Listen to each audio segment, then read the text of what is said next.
What's going on, everybody? Justin here with Everything Aquarium, back with another video. Today's video we're going to talk about filtration.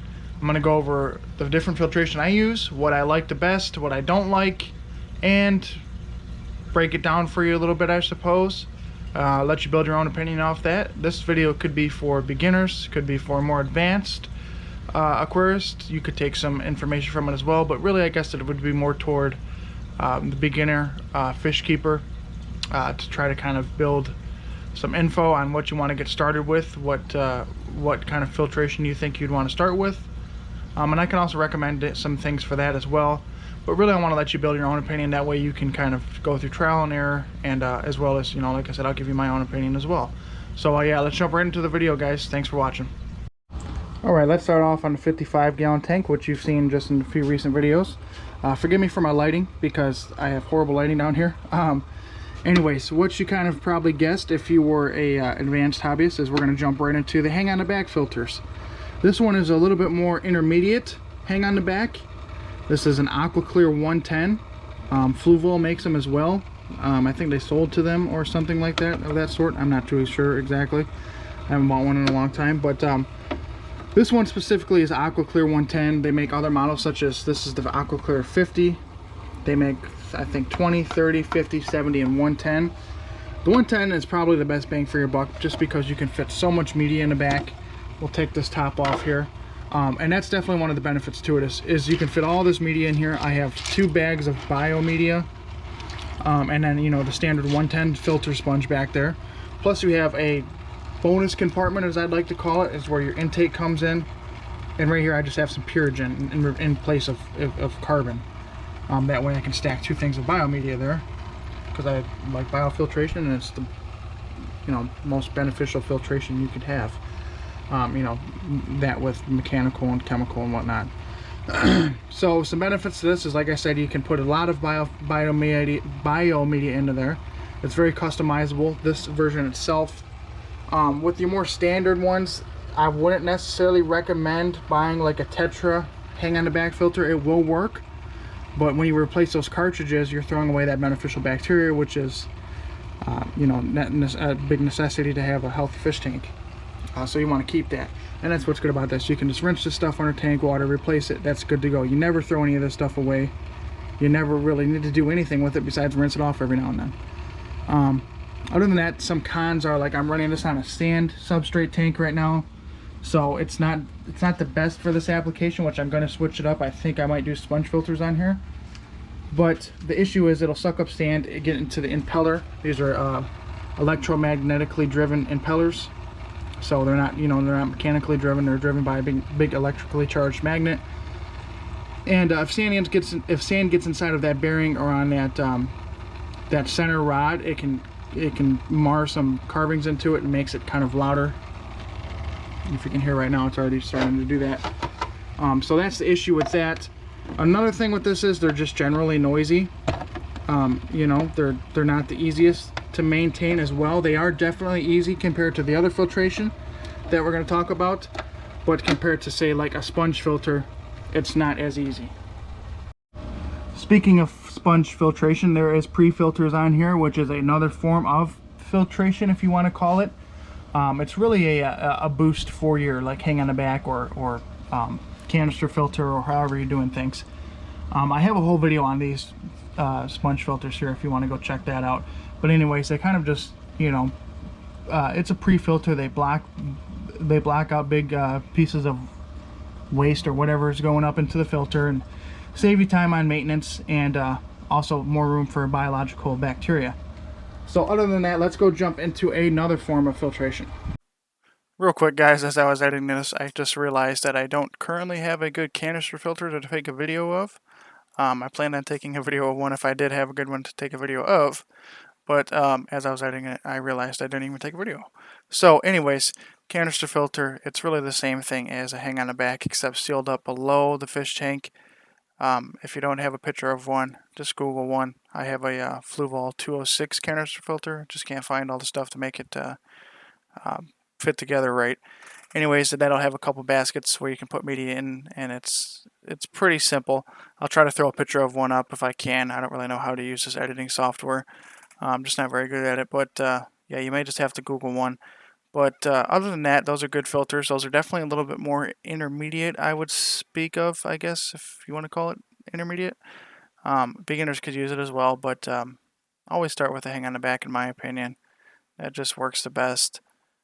You'll definitely get a little bit more filtration capacity with a canister filter, but then again, you're also spending, a few $100s for a really good one, depending on the size of your tank, I suppose. That one I bought back 2 or 3 years ago. It's a 206, and now I think they're like on 208 or 207. And it was like $125, I'd say, which isn't too bad, as to where you can get that Aqua Clear 110 hang on the back for around $80, $89 brand new. So in my opinion, it's always better to go with that. And really, if you break down in numbers, like the exact amount versus like a Fluval or a Fluval 206 versus an Aqua Clear 110, they're probably going to be just the slightest amount off of capacity-wise, how much media they can hold back in that cartridge or the compartment area back there. So yeah, it's a good option. Like I said, you're going to spend a little bit more, but then again, you're going to get a little bit better performance out of it. It's very quiet. It's a little bit more maintenance because you have to break it down every time you want to take it apart and get into it, maintenance it or service it, whatever it may be. So you're going to be spending a little bit more time regardless with that. So let's talk sponge filters. These are definitely either you love them or you hate them kind of thing. I definitely like sponge filters, but not for every application. Such as on that 75-gallon tank, I'd much rather have a hang on the back versus that sandy substrate, low flow style tank. I'd probably rather have sponge filters. The benefits to these are they're very easy to maintain, they're very cheap. There is a couple components that go to it, like you have to have the sponge filter, airline hose, and you have to have an air pump of some sort. This is just a small Tetra pump that works just fine, and you can find it on Amazon for like literally right now $5 to $20, I'd say. And I'm running 2 off of it, and it's good for it's good for oxygen exchange at the surface, breaking up that water tension. Excuse this horribly dirty tank, it hasn't been used in a while.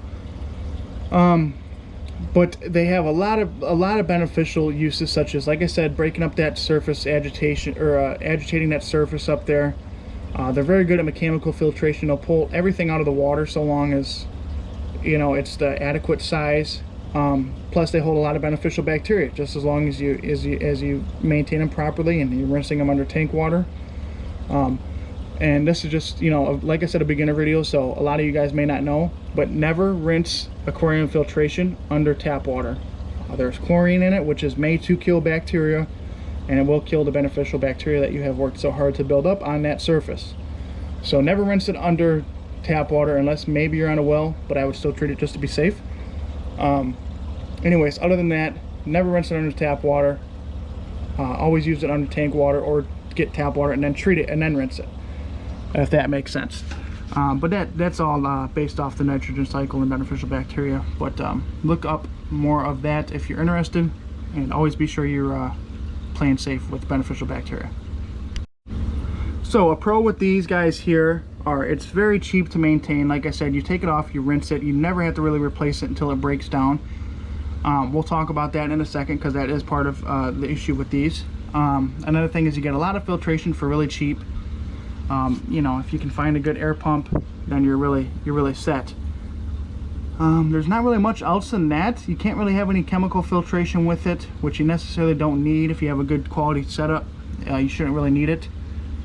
But besides housing biological bacteria and mechanical filtration, that's pretty much all they're good for. They come in a multitude of different sizes. This one here is in the 75-gallon tank, and it's rated for like a 125-gallon tank, which is a little bit testy if you ask me. But this one runs good. It's definitely creating a lot of surface agitation up there, and I haven't had to rinse this one in a few days because of course I have other filtration in here as well. This tank is extremely filtered. This has got 2 110s on it with 2 pre-filters and that sponge filter plus a bunch of cycled media that I actually just put in there. So I mean, this type of filtration could run a 300-gallon tank. The turnover rate is so enormous, and I'm a big filter fanatic, so that's how that works. But with that being said, this is definitely a good beginner filter, especially if you're deciding you want to breed fish. That way when you do have fry, they won't be able to get sucked up into the intake. There's other ways to get around it, such as like this filter sponge, pre-filter sponge. But the filter sponge is the best for breeding, I would say, if you want to get into that. So definitely look into those. There's lots of different options by many different makes and models. Aquarium Co-op has a great one, which is a coarse filter sponge. These are more fine, which tend to clog up a lot faster and get gummed up, which you have to rinse more often. But these are the best for fry, the thin, the fine mesh. The coarser sponge, like I said, it's good for maybe a big tank with this with bigger fish. But with fry, they'll be able to work their way up in there, and it might not be the best option. I think that's really about it with that. We'll talk about a couple more things here in just a second. But yeah, definitely easy, cheap to replace, easy to maintain. Definitely a good filter there. Every filtration's good, but this is definitely a bonus, extra good filter, I guess you could say. Alright, the next filtration we're going to talk about is sump filtration or built-in filtration. They're kind of hand in hand the same, a little bit different. But I don't have any sumps right now because I don't really have any tank big enough that I really feel I require a sump. But what I do have is this built-in filtration on this water box 20 gallon cube, which this is pretty simple. I've showed you guys this before, and if you haven't seen it, water comes in through this weir here, as some people call it, or overflow. It goes down normally through a filter sock, and there's little glass plates in here that direct the water specifically so it's forced to go through the media, right? So it goes down into this filter sock chamber. It's forced up through this narrow little baffle here, comes up, is forced to go down through the filter sponge, all the biological media that you have back there, and then it's forced to come up through the bottom into your return pump slash heater compartment, whatever you'd like to call it. These are so customizable that it's there's a million different options you could do. Really, if you're going to talk about best filtration, it's definitely more advanced. Don't do this if you're a beginner. I mean, you could try. I definitely recommend getting some experience first and doing some more research before you were to build a sump. But a lot of people will build a sump out of a smaller tank. Say if I wanted to do one on that 75 gallon over there, I would probably do like a 20 long or 29 gallon tank as a sump. Nothing much bigger than that you would really need. And you can customize a sump by gluing baffles into there. You can add so much media that it's unbelievable, and you can get the maximum filtration. And it's usually relatively cheap if you decide you want to build it yourself instead of purchasing one, which they can be quite expensive to purchase pre-built. But if you decide to build it, like I said, it'll be a lot cheaper than buying one, and you can add so much different media into there that it's that's the best bang for your buck. But that is a little bit more advanced. Other reasons to buy a sump is built-in like this, which is just built-in filtration, I guess you could call it. And like I said, it runs through all the separate medias and separate compartments, comes back out through the return over there. And this is pretty much like a sump, except it's not underneath of the tank directly. It's built into the back.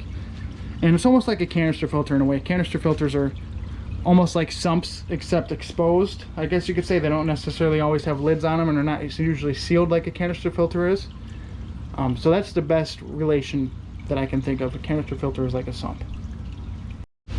So the benefits to the sump are really, like I said, you can maximize your filtration and maximize the money left in your pocket, if that makes sense. But again, you have to have a good amount of experience to be able to build one, and you have to have a good amount of money to buy a pre-built one. Return pumps are not cheap for bigger tanks where you would necessarily need a sump to be able to move that amount of water.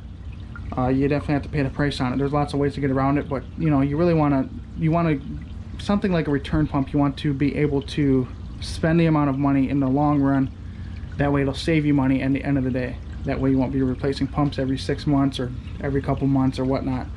You buy a good one in the beginning, and that's what I would recommend. Another con to the sump is you have to do all the plumbing yourself most of the time. Meaning you would have to drill the tank or buy some type of overflow box to hang on the back of the tank so it can overflow into there and go down to the sump. Plus you have to do sump plumbing, like I said, you have to build it. So there's lots to do on that. Definitely check out some videos of that though, because it's really interesting how people do it differently, and it's definitely inspirational in my opinion. I've been wanting to build one for a while, but I just don't feel I have the justification with the size tanks I have. So other than that, those are pretty much the cons of that. Like I said, the pros, you can add so much beneficial bacteria into it with the media that it can hold, and yeah, it's just really a good system. Alright guys, so just to kind of close out, we went over hang on the back filters, we went over sponge filters, built-in sump filters, and canister filters. And those are really the 4 main types of filtration. I've seen other things, you know, such as just unfiltered tanks with lots of plants, stuff like that. There's lots of different things to experiment with. So definitely go check out some other videos and make sure you give you give your brain some time to take in some information and do your own research. That way you make the right choice the first time, make sure everything's good the way you want it, because there's times where you'll think you're doing the right thing, but then you look back, oh man, I wish I would have just did a little bit more time, a couple more hours on YouTube or Google, and looked at what the best situation is for my tank, if that makes sense. You know, sponge filter, hang on the back, canister filter, really they'll all work. They're all gonna do pretty much the same thing. Some better than the others, some less better than the others, if you could say that. And then once you want to get into it more intermediate, and you're going to have a more stationary tank, something that's going to be more permanent, definitely check out a sump. If it's a large enough tank, you know, I'd say, like, I mean, you could do a sump on anything really, it doesn't matter, but in my opinion, I wouldn't do a sump on anything less than probably a 125 150 gallon tank, just to justify it, if that makes sense. But other than that guys, that's really about it with this video. I hope you enjoyed. Tried the best I could, of course, to make this feasible video. So if you have any questions, concerns, or comments, leave them down in the comment section below. I always try to get back to you guys. Stay tuned for that geophagus build. Plants are on their way, fish are on their way. Just waiting on those 2 things, and then we can really get it going. I'm going to put a nice background on that tank, so it's going to be very cool. I'm excited for that. Hope you guys are too, so thanks for watching. That's it for now. We'll see you later.